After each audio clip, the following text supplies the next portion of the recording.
They are a clear symbol of those who have served their country, medals worn with pride by thousands of veterans of all ages.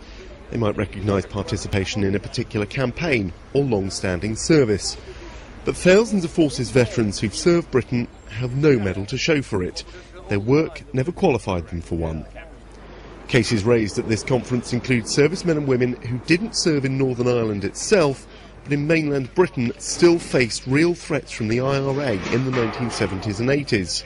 And in the Cold War, RAF crews who airlifted vital supplies into Berlin when it was under blockade. They flew heavy, cumbersome, horrible transport airplanes, laden with coal and equipment and food and flour. It was difficult flying. They were flying over hostile land.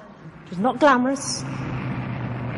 They haven't made films about it, and they've been completely ignored. Recognition of service is a symbolic part of addressing the broken military government.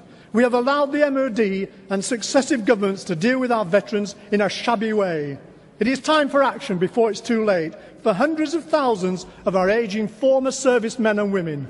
As with all medals, it would ultimately be the Queen who would decide on such an award, but she's already agreed to requests from the governments of New Zealand and Australia for national defence medals there. In Britain, the MOD has argued that service alone has never been justification for a medal. On the conference floor in Liverpool, there was one lone voice against the idea. There may even be some former national servicemen who really don't want a medal, who might just prefer that today's armed forces get a decent house, that they get decent hospital treatment after Afghanistan.